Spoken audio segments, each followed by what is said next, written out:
This is the story of a man named Stanley. Stanley worked for a company in a big building where he was employee number 427. Employee number 427's job was simple.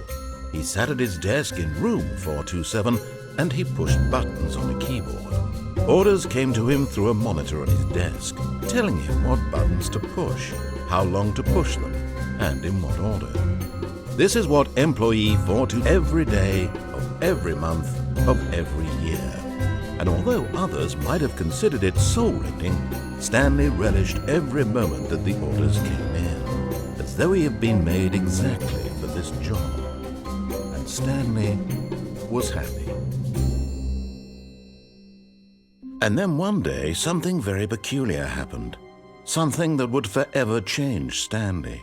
Something he would never quite forget.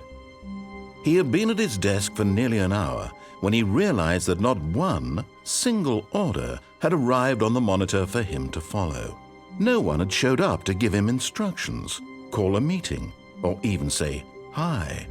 Never in all his years at the company had this happened, this complete isolation. Something was very clearly wrong. Shocked, frozen solid, Stanley found himself unable to move for the longest time.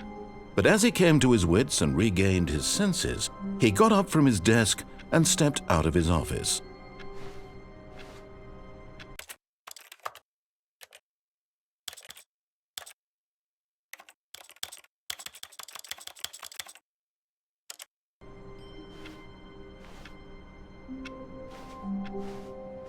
All of his co-workers were gone. What could it mean?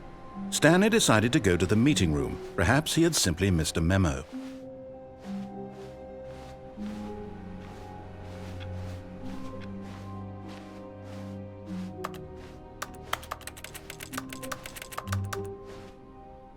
When Stanley came to a set of 2 open doors, he entered the door on his left.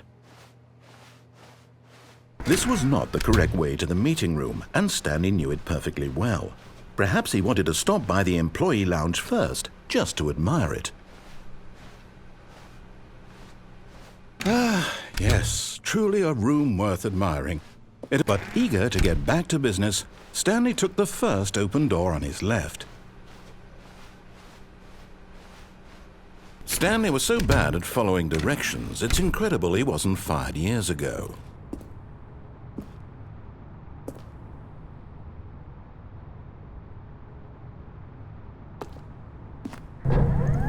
Look, Stanley, I think perhaps we've gotten off on the wrong... But in his eagerness to prove that he is in control of the story and no one gets to tell him what to do, Stanley leapt from the platform and plunged to his death. Good job, Stanley.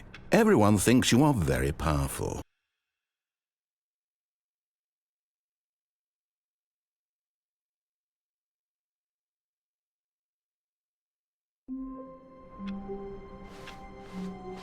All of his co-workers were gone. What could it mean? Stanley decided to go to the meeting room. Perhaps he had simply missed a memo.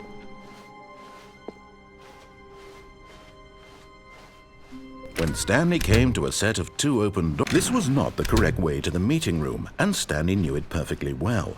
Perhaps he wanted to stop by the employee lounge first, just to admire it. Wow, yes, this room. What a beautiful room. What a gorgeous, gorgeous room. Thank goodness Stanley had taken this deep, but eager to get back to business, Stanley took the first open door on his left.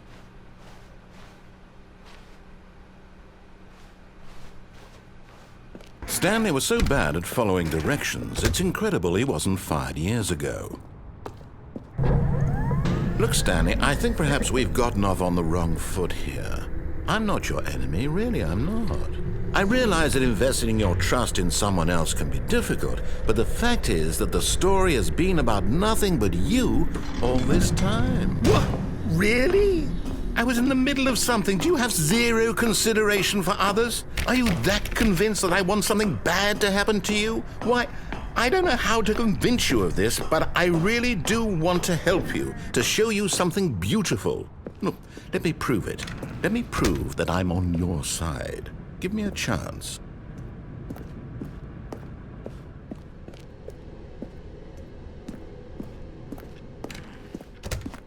Now listen carefully, this is important. Stanley walked through the red door.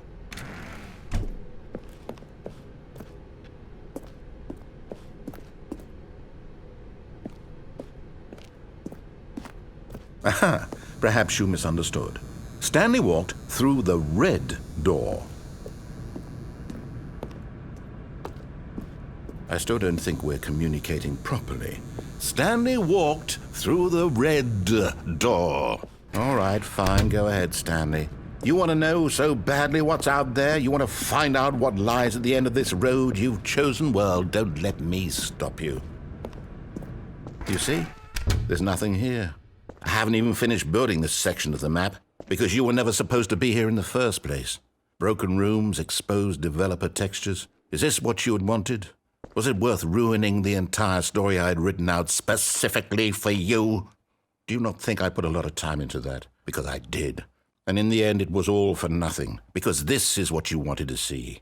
Help me here, Stanley. Help elucidate these strange and unknowable desires of yours. What would have made this game better? What did you want to see? Vehicles? Skill trees? Work with me. You've given me absolutely nothing so far.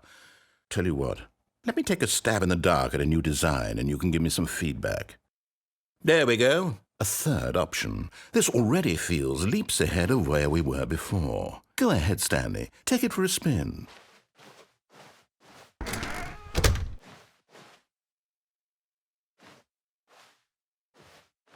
Okay, I'm going to stop you there. Now, tell me about your experience with this new version. Would you say that the game benefited from allowing you more choices? Feel free to be honest. I'm looking for some real critical feedback here. A 1? I mean, I can understand if you had reservations, you saw ways the game could be improved to more fully express itself mechanically and artistically, but a 1? That's not even helpful. What am I supposed to do with that? But I guess it isn't my place to judge. Here, based on the data from your previous playthrough, I've compiled a new version. And to be perfectly candid, I think I've knocked it out of the park with this one. Let's take a look.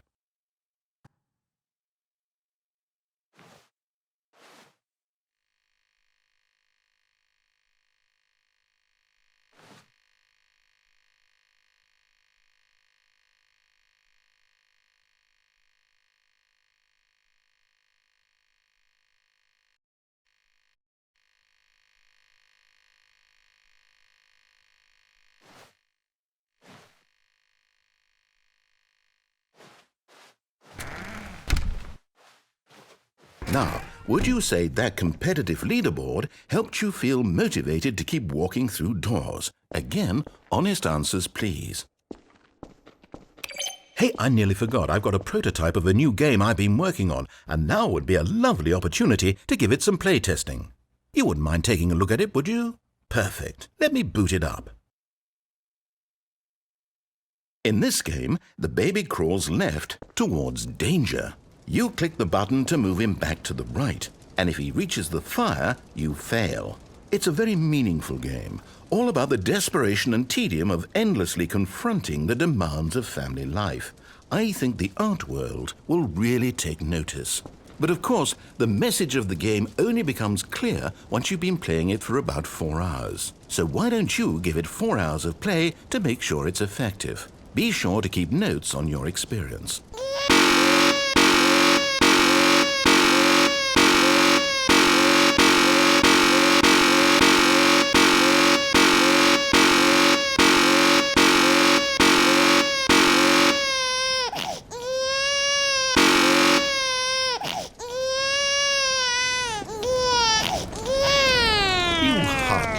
Bastard.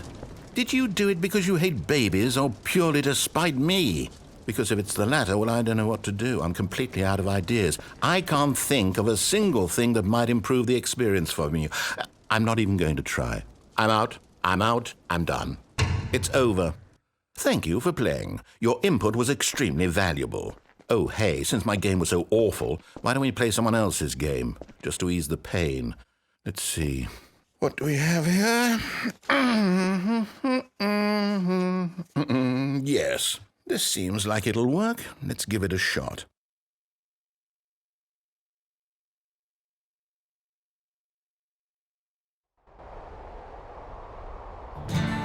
Aha! Fascinating. What do you think this game is about, Stanley? What's our backstory? What is our motivation? Well, it seems obvious to me that you are meant to play as a creepy man spying on innocent civilians below you from up high in your creep tower, perhaps for some sort of twisted erotic purpose. Yes, that must be it. What a fascinating venture into the experience of total mental depravity. So far, I love everything about this game, Stanley, and it seems there's even more. Come, let's venture outward and see what else is out there.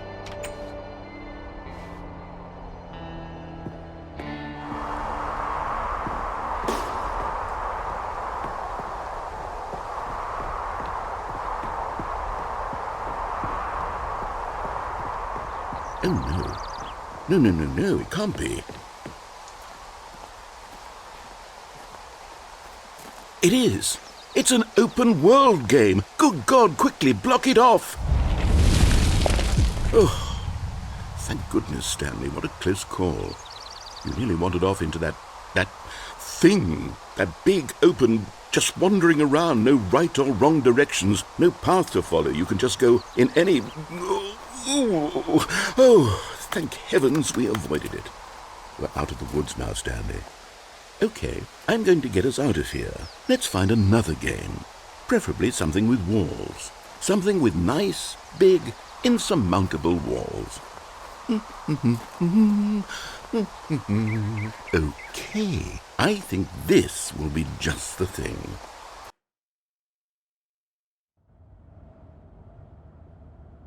Wonderful. See, this is exactly what I had in mind. Just a nice big box for you to run around in. There isn't any possibility that you could get lost here. Now this is game design. Stanley, if you manage to get lost in this game, I will be phenomenally impressed. Okay, so what exactly do we do here? Let's see. There are lots of cars here in the back, but obviously there's no racetrack. Okay, I'm seeing that there's a ball of some kind back here. Sports ball? Stanley, I think it's sports ball. Oh, what fun. We shall run the bases and do a touchdown together? Yes, I think surely we must. Okay, Stanley, here's the ball. Have fun.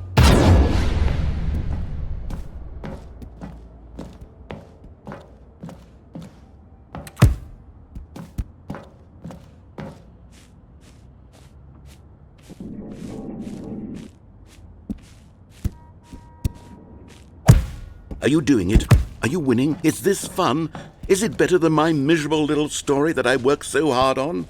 Stanley, I have a thought, and I realize I'm not a sportsologist, but if one ball generates a certain amount of raw adrenal pleasure, then surely multiple balls makes for an even more euphoric sports experience. I'm going to try it out. Here comes another ball.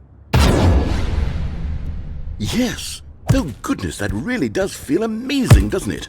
Stanley, I'm like a child in a confectionery shop. I simply have to have more. I'm insatiable. More balls!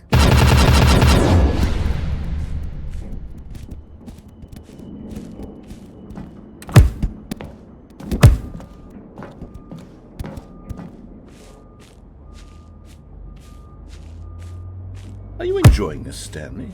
Are you having fun? Is this a real video game? Well, I sure hope you're having a good time, because guess what? It's over. That's right. Your little fun comes to an end. This is my game, and what I say goes. Hold on. What are you doing?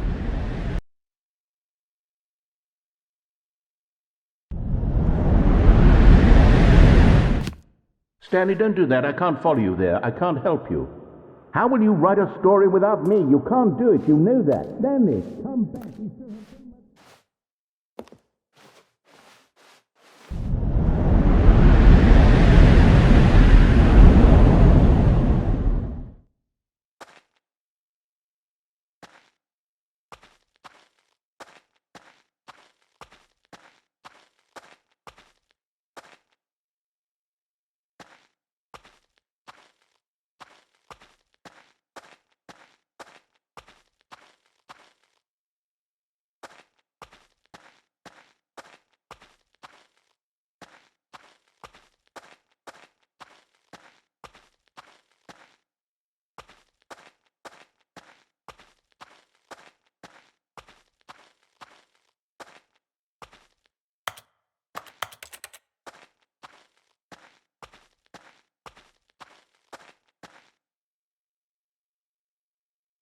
I wonder what he found.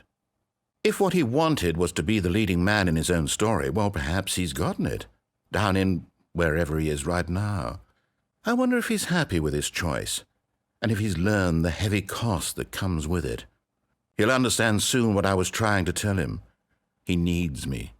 Someone who will wrap everything up at the end, to make sense out of the chaos and the fear and the confusion. That's who I am. That is what I mean to this world. Oh, yes. Yes, I'll be back. There's no other way. Once this ends, after it all comes to a close, then I'll be back. The end will be here soon. Very soon. I can wait.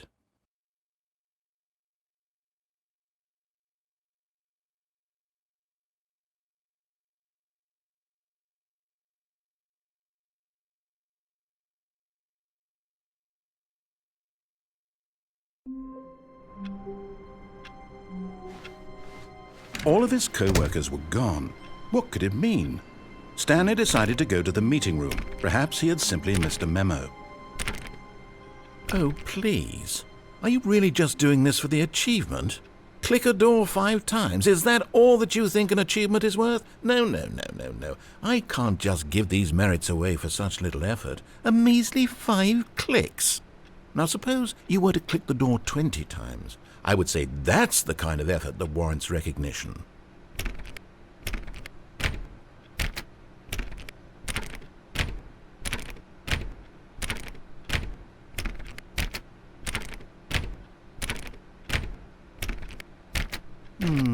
I have to say I'm still not feeling the satisfaction of witnessing true effort for a noble cause. Perhaps 50 clicks will do it. Yes, almost certainly 50 clicks.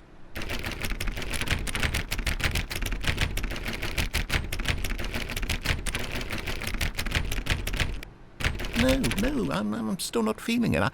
I want this achievement to have meant something. It has to be a true reward for valiant effort. I want to see some hustle, Stanley. I want to see commitment, a willingness to go all the way, no matter what the cost.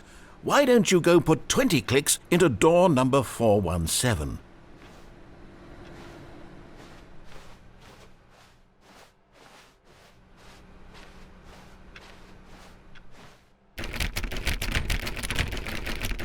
Oh, great. Now, go click a few times on door 437.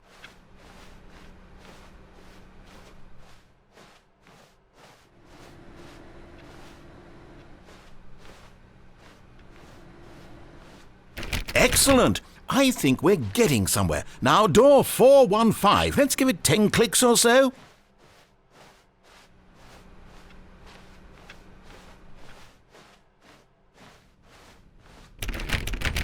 Now, back to door number 437.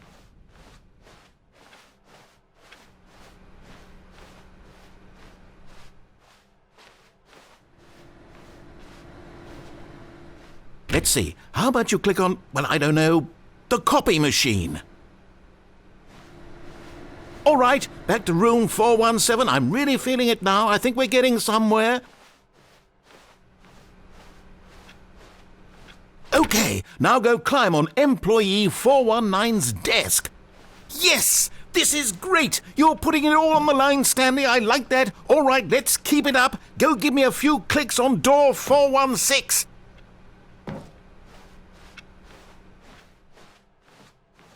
We've almost got it. Now the copy machine, do that one again.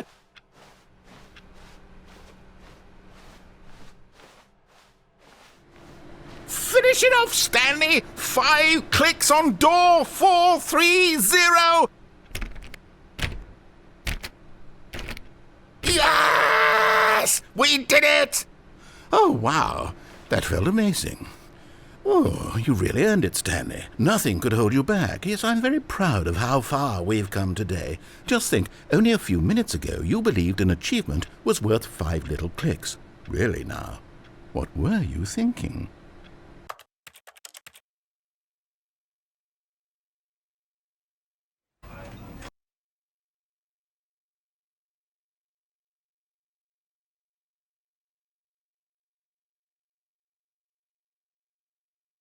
This is... All of his co-workers were gone. What could it mean? Stanley decided to go to the meeting room. Perhaps he had simply missed a memo.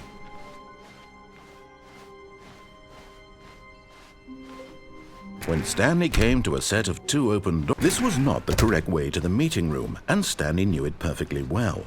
Perhaps he wanted to stop by the employee lounge first, just to admire it. The lounge was sublime, a work of art. But eager to get back to business, Stanley took the first open door on his left. And so he detoured through the maintenance section, walked straight ahead to the opposite door, and got back on track.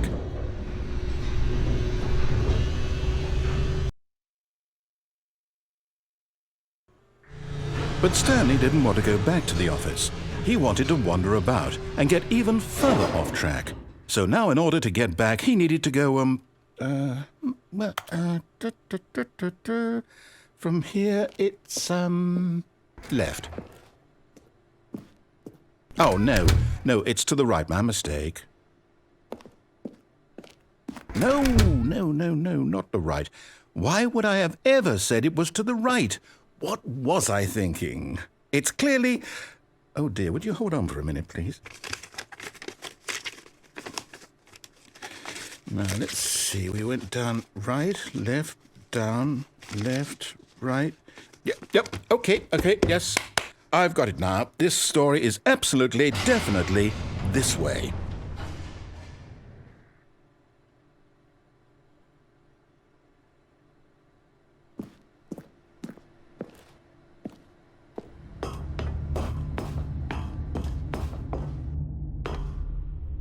No. This isn't right at all. You're not supposed to be here yet. This is all a spoiler. Quick, Stanley, close your eyes. Okay. We just have to get back to, oh, who am I kidding? It's all rubbish now. The whole story completely unusable. How about, rather than waste my time trying to salvage this nonsense, we'll just restart the game from the beginning. And this time, suppose we don't wander so far off track, Okay, from the top.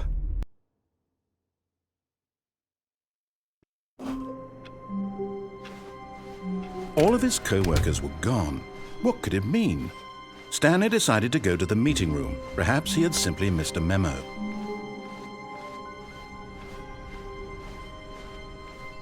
When Stanley... Wait, what? No, I restarted. I swear, I definitely restarted the game over, completely fresh. Everything should be... Oh, did something change? Stanley, did you change anything when we were back in that room with all the monitors? Did you move the story somewhere, or... Hold on. Why am I asking you? I'm the one who wrote the story. It was right here just a minute ago. I know for sure that it's here somewhere. Okay, then. It's an adventure. Come, Stanley. Let's find the story.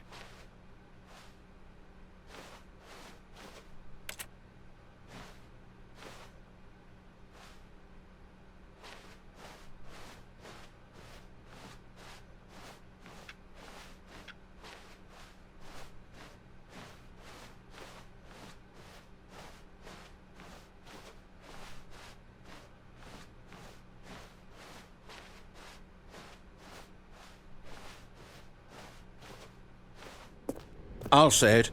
This is the worst adventure I've ever been on. I can promise you there definitely was a story here before. Do we need to restart the game again? Well, I find it unlikely that we'll ever progress by starting over and over again, but it's got to be better than this. Okay, let's give it a shot. Why not?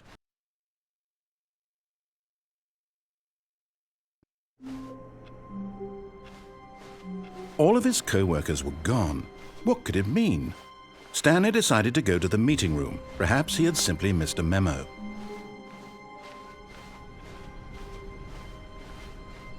Okay, yep, it's worse. I might be remembering this wrong. It's possible the story is back where we just came from. Why don't we go back the other direction and see if we missed anything?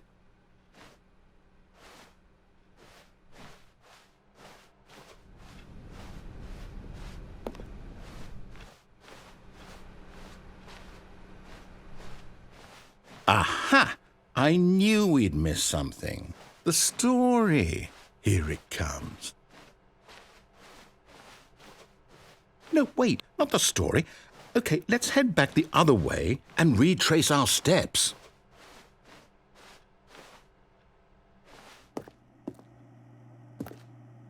Now this... Well, I'll be honest, I don't recognize this place at all. Is this the story? I don't think so. I can't quite recall, but I believe my story took place in an office building. Is that correct? Do you remember, Stanley? Well, do you know what? Since I've completely forgotten what we were supposed to be doing, how about this? You win! Congratulations! I know you put in a lot of hard work, and it really paid off, so good job. Oh, no. No, I don't feel right about this at all.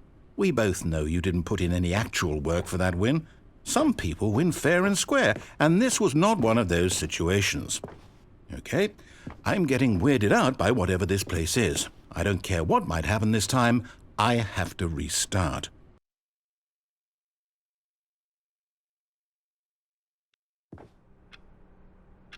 All right, I've got a solution. This time, to make sure we don't get lost, I've employed the help of the Stanley Parable Adventure Line.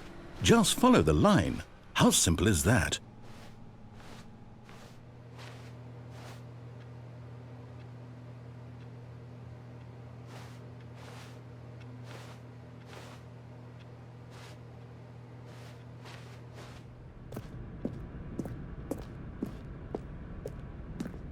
You see? The line knows where the story is. It's over in this direction. Onward, Stanley, to destiny. Though, here's a thought. Wouldn't wherever we end up be our destination, even if there's no story there? Or to put it another way, is the story of no destination still a story? Simply by the act of moving forward, are we implying a journey such that a destination is inevitably conjured into being via the very manifestation of the nature of life itself? Whoa. Hang on. That got a bit weird back there. Well, I'd like to apologize. Not sure where I was going with all that. You know what? I think what we need right now is a bit of music to lighten the mood.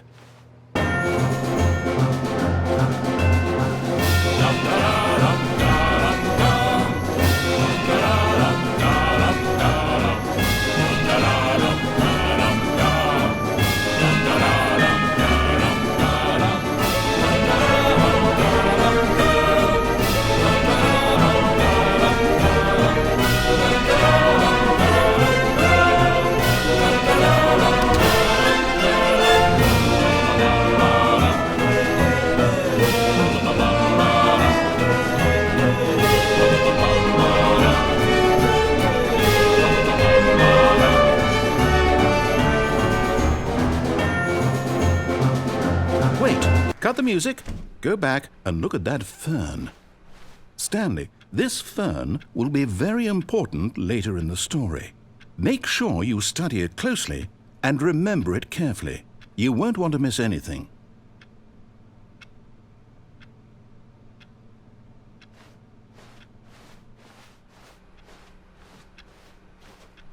Wait, what? We're back at the office? No. Line, you do know we're looking for the Stanley Parable, right? The story? Is any of this ringing a bell?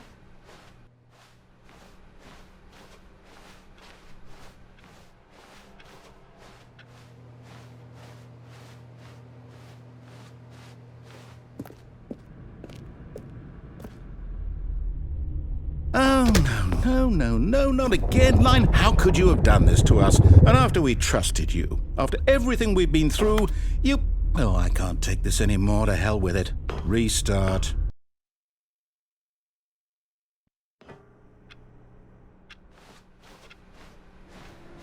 You know what, Stanley? I say forget the adventure line. What's it ever done for us? We're intelligent people, right? Why can't we make up our own story? Something exciting, daring, mysterious.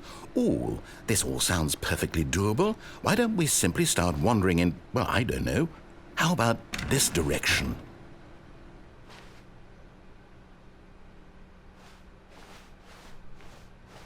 Now, yes, this is exciting. Just me and Stanley forging a new path, a new story. Well, it could be anything. What do you want our story to be? Go wild. Use your imagination.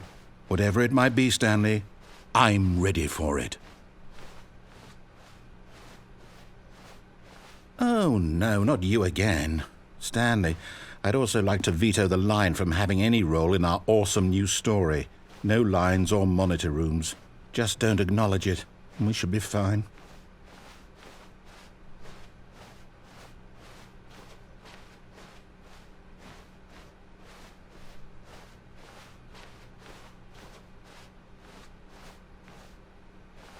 Ah, a choice. We get to make a decision. From here, the story is in our control. How important we mustn't squander the opportunity. In fact, I believe I need a minute to think here. Just walk in circles for a minute. Okay, so I know that each door has to lead somewhere, which means that somewhere at the place where we're trying to go, there must be a reverse door that leads here. And that in turn means that our destination corresponds with the counter-inverted reverse door's origin. So starting from the right, let us ask, will taking the right door lead us to where we're going? And since the answer is clearly yes, then by all accounts, the door on the right is the correct one. Another victory for logic. Come, Stanley, our destiny awaits.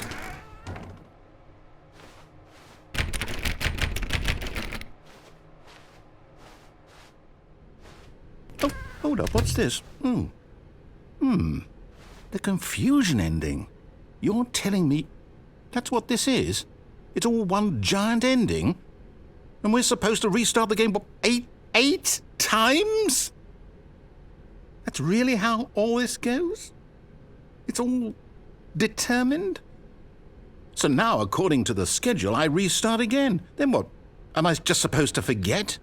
Well, what if I don't want to forget? My mind goes blank simply because it's written here on this thing, wall. Well, who consulted me? Why don't I get to decide? Why don't I get a say in all of this? Is it really? No, it can't be. I don't want it to be. I don't want the game to keep restarting. I don't want to forget what's going on. I don't want to be trapped like this. I won't restart the game. I won't do it. I won't do it. I won't do it. And the timer stopped? Does that mean, did we do it? Did we break the cycle? The, whatever it is that made this schedule? How would we even know? Will someone come for us? Will something happen?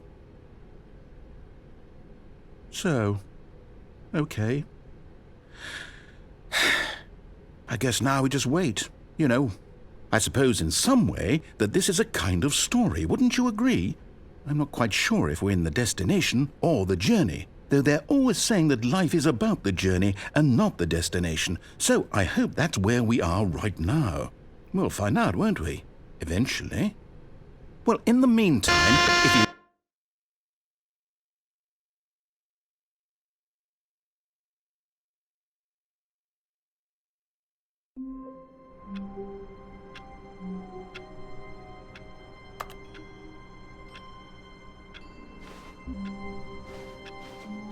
All of his co-workers were gone. What could it mean? Stanley decided to go to the meeting room. Perhaps he had simply missed a memo.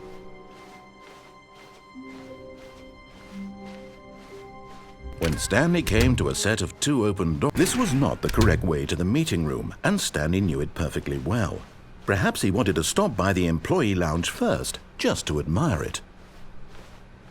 Standing now in this incredible room, Stanley for the first, but eager to get back to business, Stanley took the first open door on his left. Stanley was so bad at following directions, it's incredible he wasn't fired years ago. Look, Stanley, I think perhaps we've gotten off on the wrong foot here. I'm not your enemy, really, I'm not. I realize that investing your trust in someone else can be difficult, but the fact is that the story has been about nothing but you all this time. There's someone you've been neglecting, Stanley. Someone you've forgotten about. Please, stop trying to make every decision by yourself. Now, I'm not asking for me, I'm asking for her. This is it, Stanley. Your chance to redeem yourself. to put your work aside, to let her back into your life. She's been waiting. That's her, Stanley. You need to be the one to do this, to reach out to her.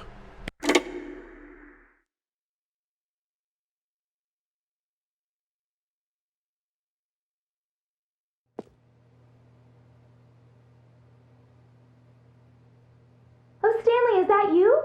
Hold on, sweetie. Sorry to keep you waiting. I'm just pulling the bread out of the oven. All right. Okay, there we go. All right, now, I want you to come in and tell me all about your day. Gotcha! Oh, come on. Did you actually think you had a loving wife who'd want to commit their life to you? I'm trying to make a point here, Stanley. I'm trying to get you to see something. Come inside. Let me show you what's really going on here. This is a very sad story about the death of a man named Stanley. Stanley is quite a boring fellow. He has a job that demands nothing of him, and every button that he pushes is a reminder of the inconsequential nature of his existence.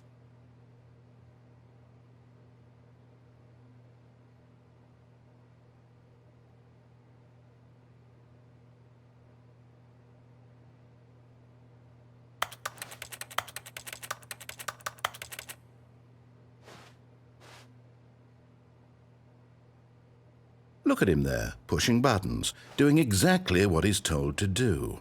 Now he's pushing a button. Now he's eating lunch. Now he's going home. Now he's coming back to work. One might even feel sorry for him, except that he's chosen this life. But in his mind, he can go on fantastic adventures. From behind his desk, Stanley dreamed of wild expeditions into the unknown, fantastic discoveries of new lands. It was wonderful, and each day that he returned to work was a reminder that none of it would ever happen to him. And so he began to fantasize about his own job. First, he imagined that one day while at work, he stepped up from his desk to realize that all of his co-workers, his boss, everyone in the building had suddenly vanished off the face of the earth. The thought excited him terribly. So he went further. He imagined that he came to two open doors and that he could go through either. At last, choice. It barely even mattered what lay behind each door. The mere thought that his decisions would mean something was almost too wonderful to behold. As he wandered through this fantasy world, he began to fill it with many possible paths and destinations. Down one path lay an enormous round room with monitors and mind controls, and down another was a yellow line that went in many directions, and down another was a game with a baby, and he called it the Stanley Parable. It was such a wonderful fantasy, and so in his head he relived it again, and then again, and again, over and over, wishing beyond hope that it would never end, that he might always feel this free. Surely there's an answer down some new path, mustn't there be? Perhaps if he played just one more time. But there is no answer. How could there possibly be? In reality, all he's doing is pushing the same buttons he always has. Nothing has changed. The longer he spends here, the more invested he gets, the more he forgets which life is the real one. And I'm trying to tell him this, that in this world he can never be anything but an observer, that as long as he remains here, he's slowly killing himself. But he won't listen to me. He won't stop. Here, watch this. Stanley, the next time the screen asks you to push a button, do not do it.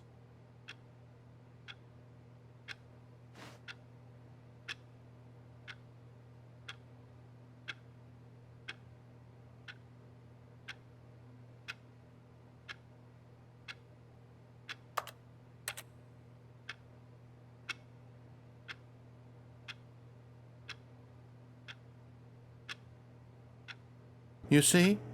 Can he just not hear me? How can I tell him in a way that he'll understand that every second he remains here, he's electing to kill himself? How can I get him to see what I see? How can I make him look at himself? I suppose I can't, not in the way I want him to. But I don't make the rules. I simply play to my intended purpose, the same as Stanley. We're not so different, I suppose. I'll try once more to convey all this to him. I'm compelled to. I must. Perhaps, well, maybe this time he'll see. Maybe this time. And I tried again, and Stanley pushed a button. And I tried again, and Stanley pushed a button. And I tried.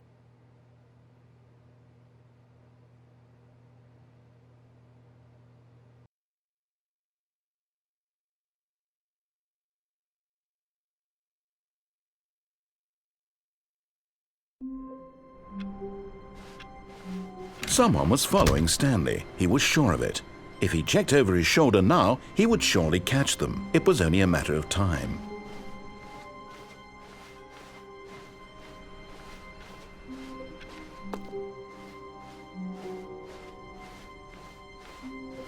When Stanley came to a set of 2 open doors, he entered the door on his left.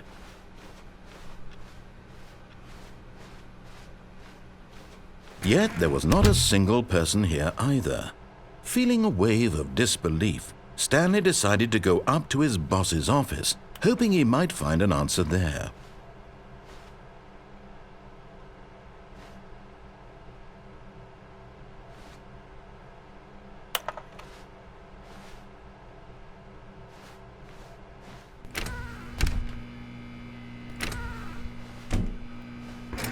Stanley stepped into the broom closet, but there was nothing here, so he turned around and got back on track.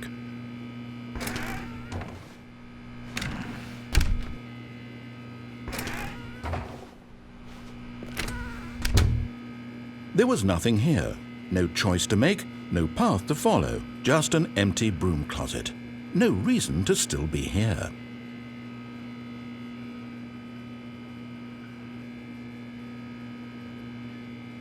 It was baffling that Stanley was still just sitting in the broom closet. He wasn't even doing anything. At least if there was something to interact with, he'd be justified in some way. As it is, he's literally just standing there doing sweet FA.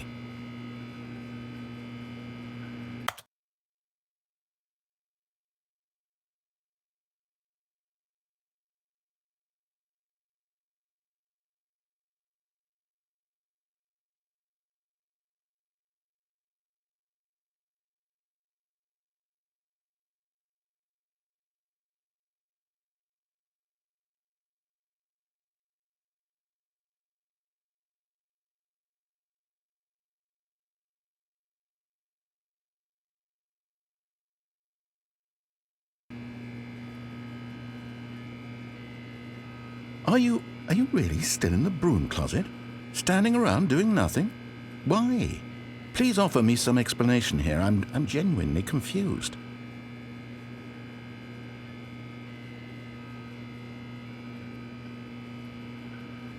You do realize there's no choice or anything in here, right? If I'd said Stanley walked past the broom closet, at least you would have had a reason for exploring it to find out. But it didn't even occur to me because literally this closet is of absolutely no significance to the story whatsoever. I never would have thought to mention it.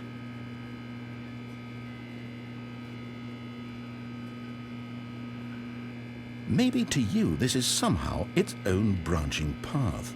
Maybe when you go talk about this with your friends you'll say, "Oh, did you get the broom closet ending? The broom closet ending was my favorite." I hope your friends find this concerning.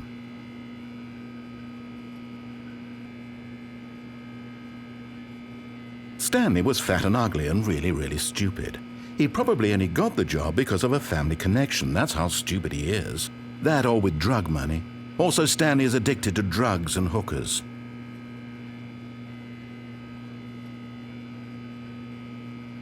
Well, I've come to a very definite conclusion about what's going on right now. You're dead. You got to this broom closet, explored it a bit, and were just about to leave because there's nothing here, when a physical malady of some sort shut down your central nervous system and you collapsed in front of your screen. Well, in a situation like this, the responsible thing is to alert someone nearby so as to ensure that your body is taken care of before it begins to decompose. Hello? Anyone who happens to be nearby? The person at this computer is dead. They have fallen prey to any number of your countless human physiological vulnerabilities. It's indicative of the long-term sustainability of your species. Please remove their corpse from the area and instruct another human to take their place, making sure they understand basic first-person video game mechanics and filling them in on the history of narrative tropes in video gaming, so that the irony and insightful commentary of this game is not lost on them. All right, when you've done that, just step out into the hallway. Ah, second player. It's good to have you. You too? Unbelievable. I'm at the mercy of an entire species of invalids. Perhaps there's a monkey nearby you can hand the controls to. A fish? Fungus? Look, you can hammer out the details. I'm not particularly picky. I'll just be waiting for when you're ready to pick up the story again.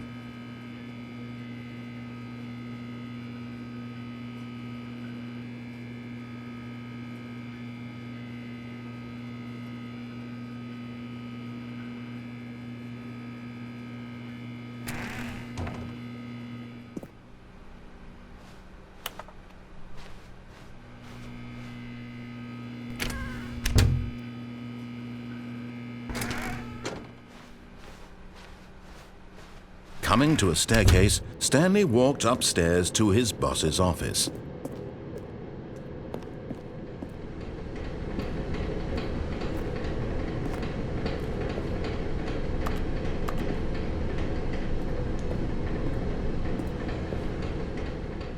But Stanley just couldn't do it. He considered the possibility of facing his boss, admitting he had left his post during work hours. He might be fired for that. And in such a competitive economy, why had he taken that risk? All because he believed everyone had vanished? His boss would think he was crazy. And then something occurred to Stanley. Maybe, he thought to himself, maybe I am crazy. All of my co-workers blinking mysteriously out of existence in a single moment for no reason at all? None of it made any logical sense. And as Stanley pondered this, he began to make other strange observations. For example, why couldn't he see his feet when he looked down? Why did doors close automatically behind him wherever he went? And for that matter, these rooms were starting to look pretty familiar. Were they simply repeating? No, Stanley said to himself, this is all too strange. This can't be real. And at last, he came to the conclusion that had been on the tip of his tongue. He just hadn't found the words for it. I'm dreaming, he yelled. This is all a dream.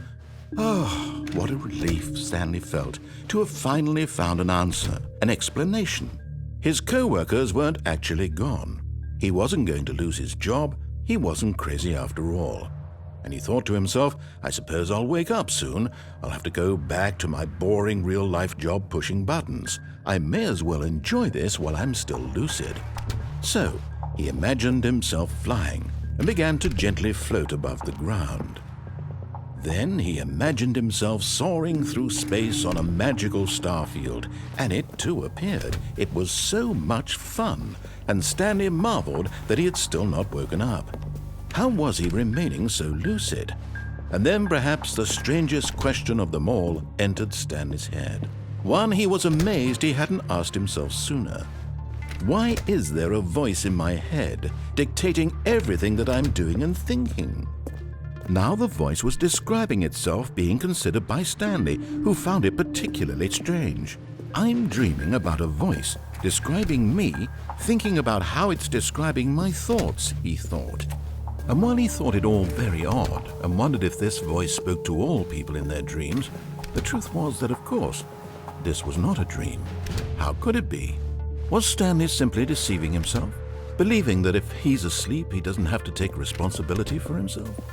Stanley is as awake right now as he's ever been in his life. Now, hearing the voice speak these words was quite a shock to Stanley. After all, he knew for certain, beyond a doubt, that this was in fact a dream. Did the voice not see him float and make the magical stars just a moment ago? How else would the voice explain all that? This voice was a part of himself too. Surely, if he could just... He would prove it. He would prove that he was in control, that this was a dream. So he closed his eyes gently, and he invited himself to wake up. He felt the cool weight of the blanket on his skin, the press of the mattress on his back, the fresh air of a world outside this one. Let me wake up, he thought to himself. I'm through with this dream. I wish it to be over. Let me go back to my job. Let me continue pushing the buttons. Please, it's all I want. I want my apartment and my wife and my job. All I want is my life exactly the way it's always been. My life is normal.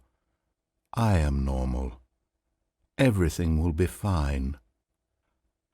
I am okay.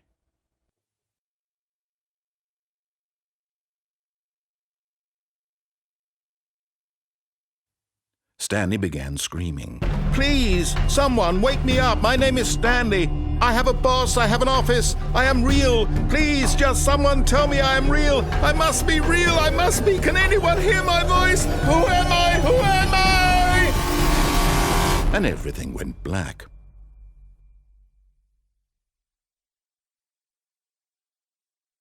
This is the story of a woman named Mariella.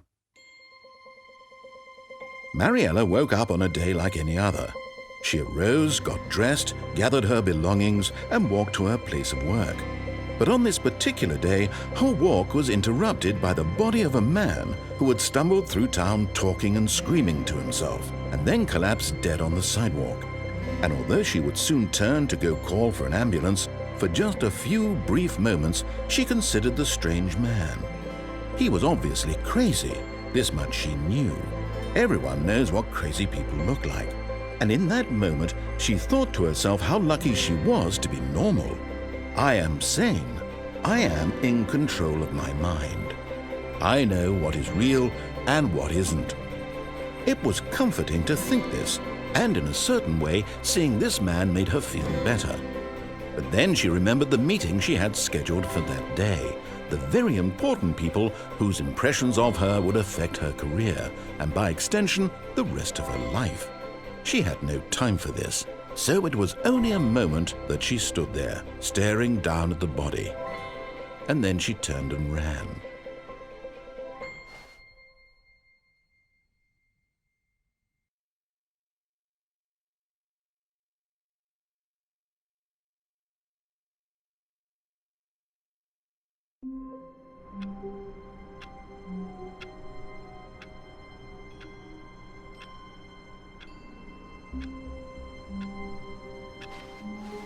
I can't wait to tell this story to my co-workers, Stanley thought. How amusing they'll find it. Oh, won't we all just laugh and laugh at the time I thought everyone had gone missing. When Stanley came to a set of 2 open doors, he entered the door on his left.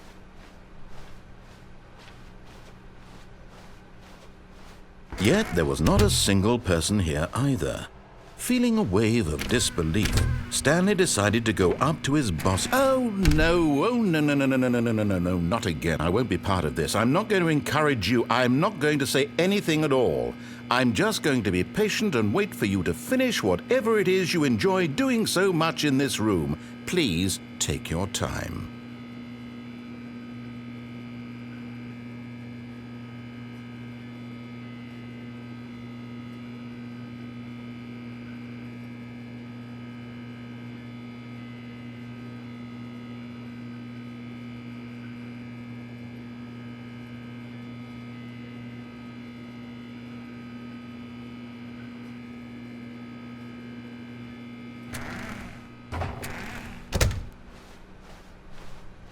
Coming to a staircase, Stanley walked upstairs to his boss's office.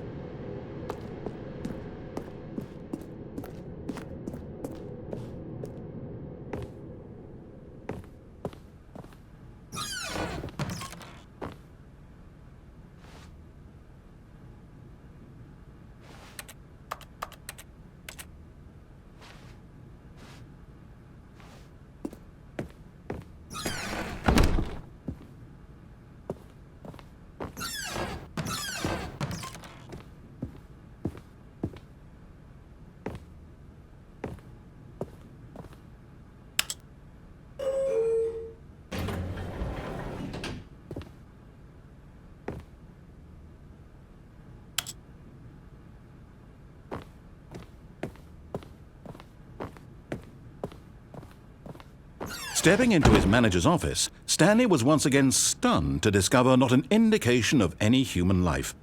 Shocked, unraveled, Stanley wondered in disbelief who orchestrated this, what dark secret was being held from him.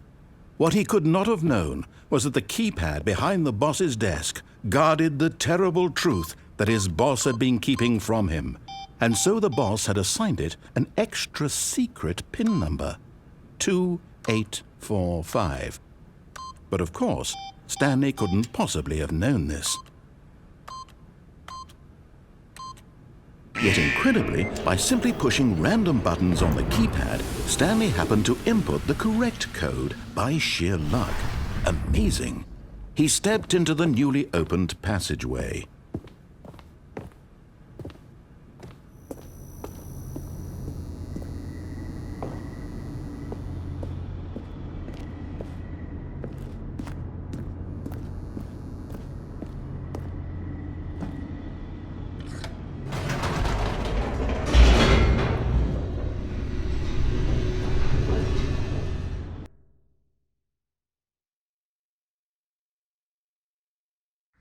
Descending deeper into the building, Stanley realized he felt a bit peculiar.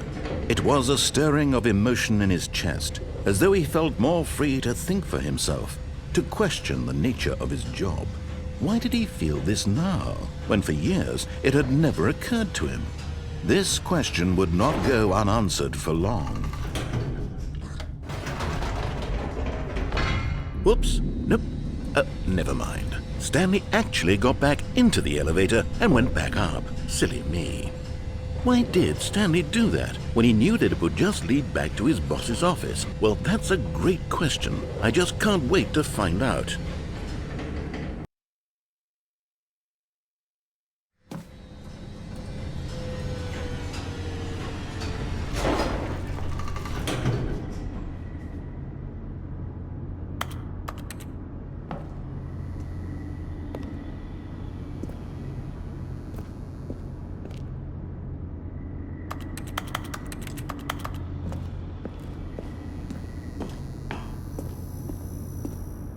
Here we are, Stanley. It's your boss's office. Exactly the way it was before you got onto the elevator. It's still just exactly what it is. What a decision you've made to come up here and look at the office again.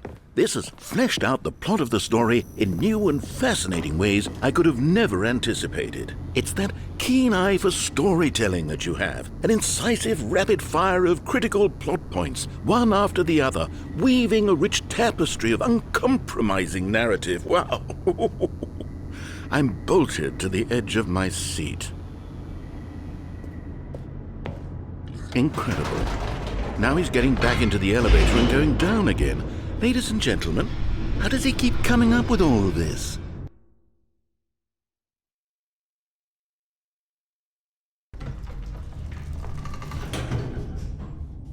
Surely this time Stanley will walk forward into the spooky corridor, won't he? Stanley walked straight ahead through the large door that read Mind Control Facility. Although this passageway had the word escape written on it, the truth was that at the end of this hall, Stanley would meet his violent death.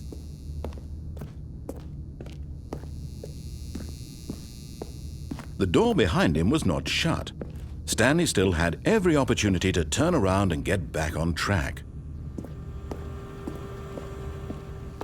At this point, Stanley was making a conscious, concerted effort to walk forward and willingly confront his death.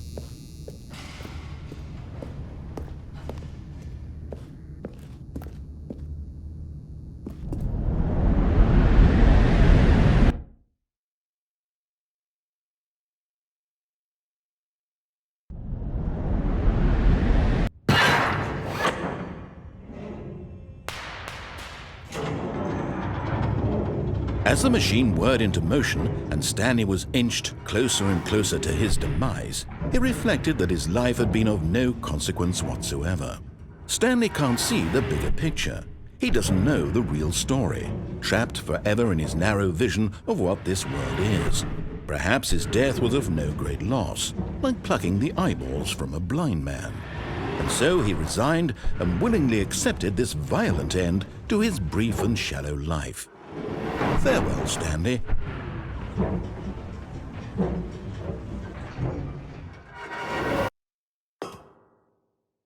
"Farewell, Stanley," cried the narrator, as Stanley was led helplessly into the enormous metal jaws. In a single visceral instant, Stanley was obliterated as the machine crushed every bone in his body, killing him instantly.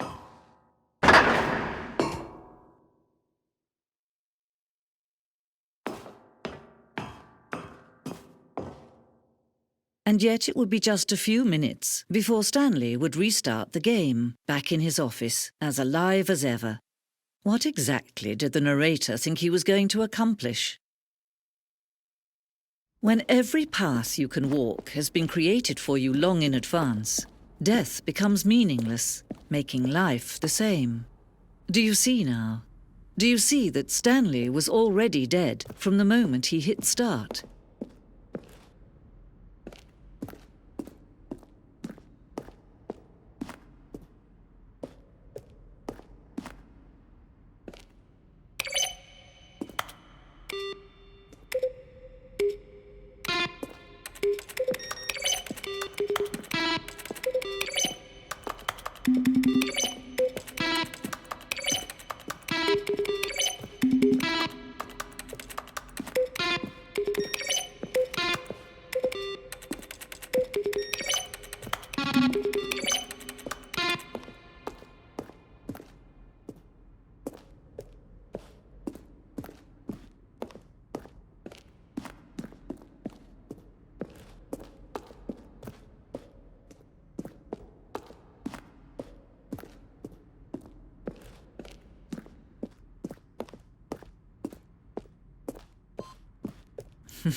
Oh, look at these two. How they wish to destroy one another. How they wish to control one another. How they both wish to be free. Can you see? Can you see how much they need one another? No, perhaps not. Sometimes these things cannot be seen. But listen to me. You can still save these two. You can stop the program before they both fail. Turn off your Xbox. There's no other way to beat this game. As long as you move forward, you'll be walking someone else's path. Stop now and it'll be your only true choice. Whatever you do, choose it. Don't let time choose for you. Don't let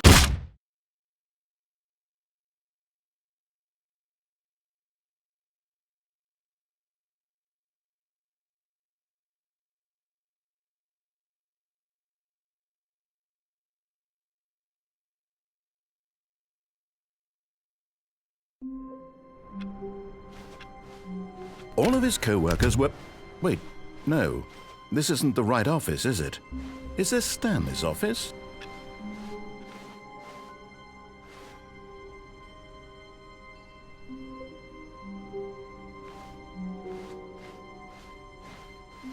When Stanley came to a set of 2 open doors, he entered the door on his left.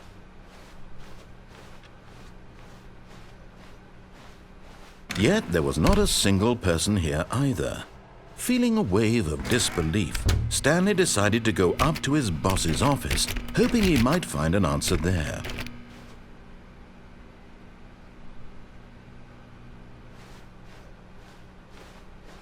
Coming to a staircase, Stanley walked upstairs to his boss's office.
Stepping into his manager's office, Stanley was once again stunned to discover not an indication of any human life.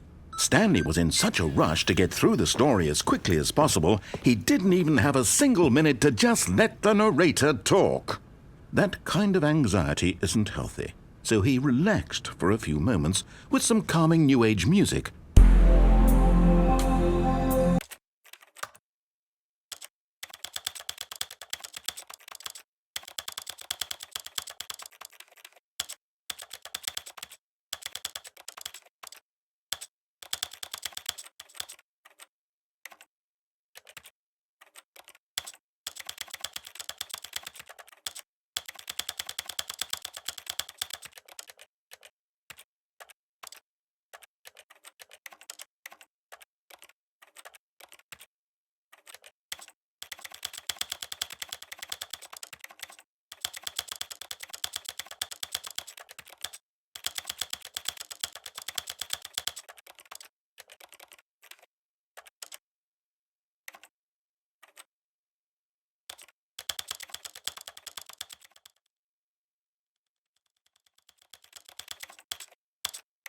This is the story of a man named Stanley.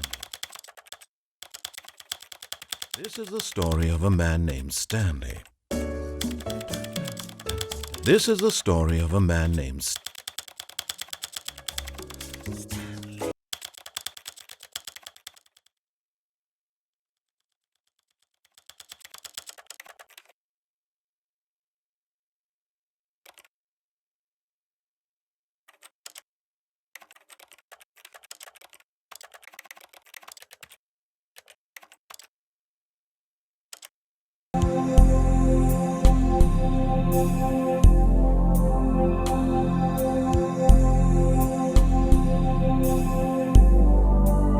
Feeling soothed and rejuvenated, Stanley calmly walked forward into the opened passageway.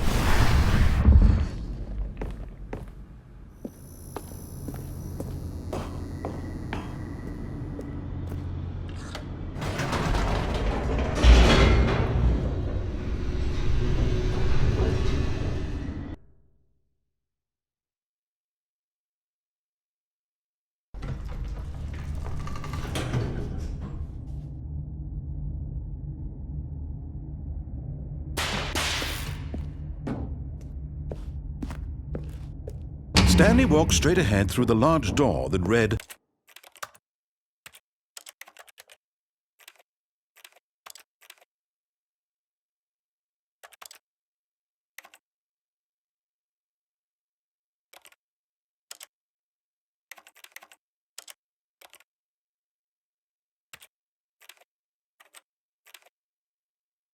Mind Control Facility.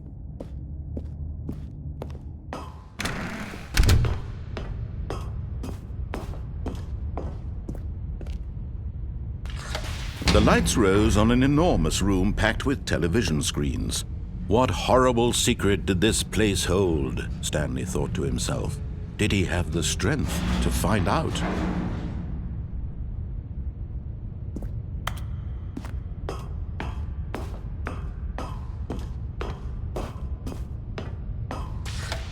Now the monitors jumped to life, their true nature revealed. Each bore the number of an employee in the building. Stanley's co-workers, the lives of so many individuals reduced to images on a screen, and Stanley, one of them, eternally monitored in this place where freedom meant nothing.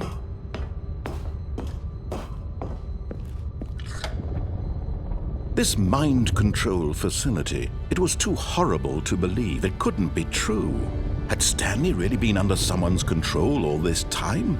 Was this the only reason he was happy with his boring job? That his emotions had been manipulated to accept it blindly?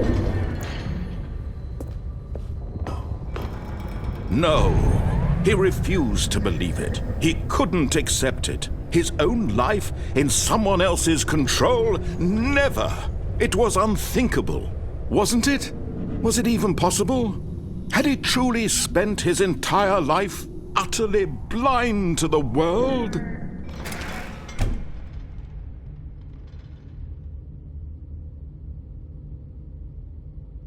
But here was the proof, the heart of the operation. Controls labeled with emotions, happy or sad or content. Walking, eating, working, all of it monitored and commanded from this very place. And as the cold reality of his past began to sink in, Stanley decided that this machinery would never again exert its terrible power over another human life. For he would dismantle the controls once and for all.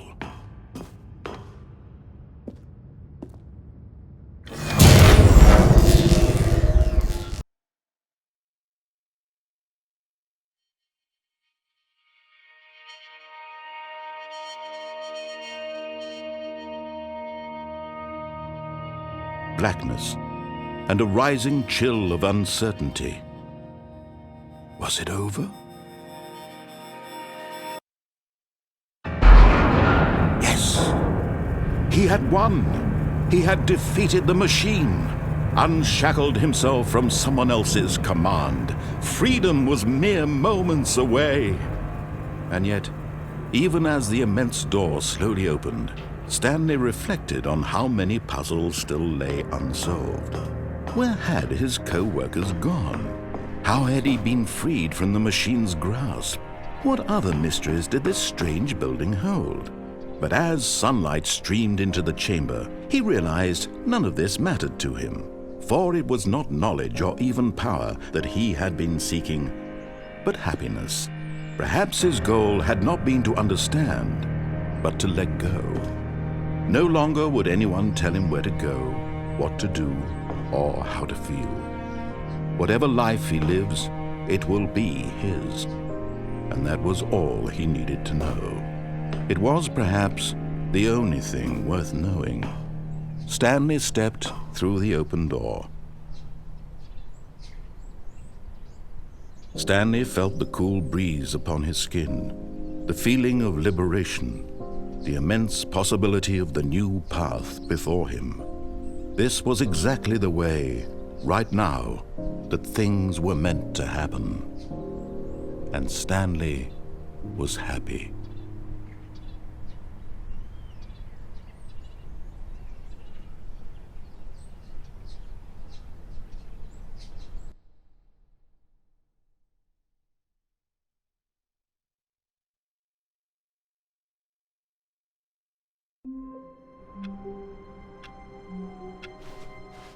I can't wait to tell this story to my co-workers, Stanley thought. How amusing they'll find it. Oh, won't we all just laugh and laugh at the time I thought everyone had gone missing.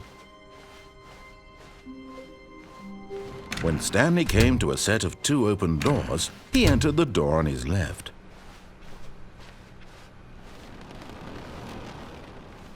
Yet there was not a single person here either. Feeling a wave of disbelief, Stanley decided to go up to his boss. Coming to a staircase, Stanley walked upstairs to his boss's office.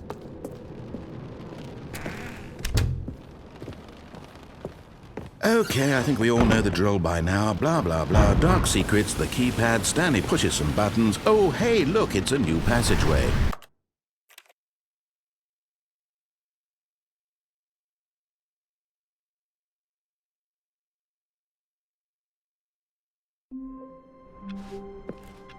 How wonderful. Stanley was alone. Finally. This is great, he thought to himself. This is what I've wanted all along. I got what I wanted. When Stanley came to a set of 2 open doors, he entered the door on his left.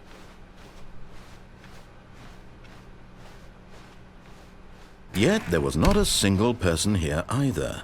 Feeling a wave of disbelief, Stanley decided to go up to his boss's office. Coming to a staircase, Stanley walked upstairs to his boss's office.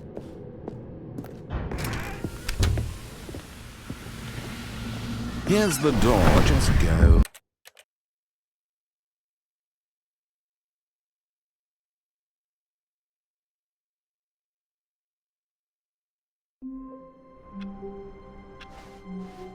All of his co-workers were gone.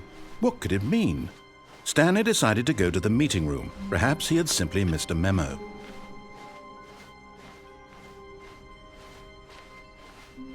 When Stanley came to a set of 2 open doors, he entered the door on his left.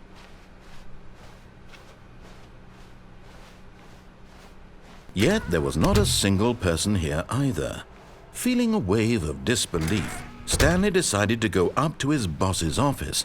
Coming to a staircase, Stanley walked upstairs to his boss's office.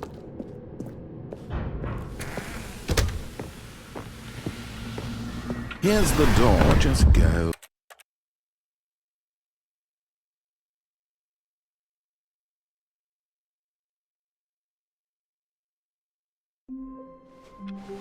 All of his co-workers were... Wait, no. This isn't the right office, is it? Is this Stanley's office?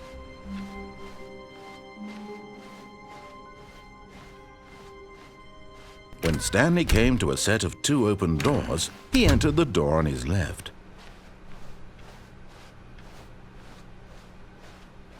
Yet there was not a single person here either. Feeling a wave of disbelief, Stanley decided to go up to his boss's office. Coming to a staircase, Stanley walked upstairs to his boss's office.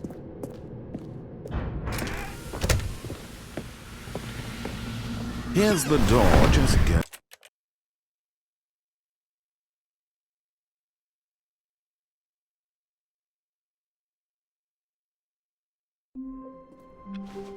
I can't wait to tell this story to my co-workers.